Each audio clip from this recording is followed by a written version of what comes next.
Okay, I'll just show you how to pair a mobile to the Bluetooth audio system in this 2017 SKODA Fabia. The first thing we need to do is make sure that Bluetooth is on. So Bluetooth on, then we're watching out at the bottom. Over here, if I go to phone, click on phone, please find SKODA BT4932. Now it's come up here, so we'll click on that. Click pair. Confirm pairing. Does the passkey match? Yes, it does.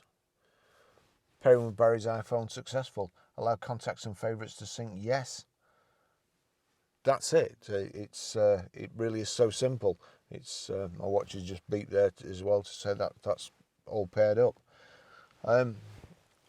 Really, very, very simple system.